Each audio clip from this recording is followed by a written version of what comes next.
the footprint of the original outage, the actual outage that started, I'll just put it this way, about 6,000, a little over 6,000 customers were impacted. We're right now at the 2,700. The actual footprint, we were actually not providing that information, because of public safety concerns. The city is aware, the police, fire, where that is. We have shared information with them this evening, where the impacted areas. A lot of it has to do with security. We'd rather not provide the specific boundaries at this time. We haven't been. We're going to hold to that as it relates to public safety. What is the approximate age of the equipment? With the system, actually this is an underground system, has been maintained, heavily maintained. It has a very robust nature, as I mentioned to it, not only from reliability, but resiliency and switching around it. The system is continually upgraded. Millions of dollars are invested in the infrastructure over time, and it will continue to be the case. But right now, our focus is getting the lights back on. But how old is it?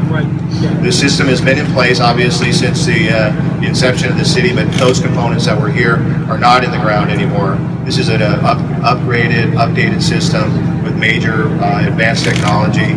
The equipment that failed, I can tell you that I've looked at some of the vaults. Some of the equipment that did fail is not an age issue. It is literally the fact that there's something that failed the vaults, and we'll have to determine that as we go along. Have there ever been any underground explosions like this in this type of system in Chicago and New York as well? You know, all I can do is speak to what we saw here yesterday. We had reports, and we saw obviously pictures of both explosions and fires coming from the vaults. We certainly appreciate the first responders, the fire department did a great job of dealing with those issues. Some of the system actually was shut down by us because we were facing some challenges. We weren't quite sure what was happening.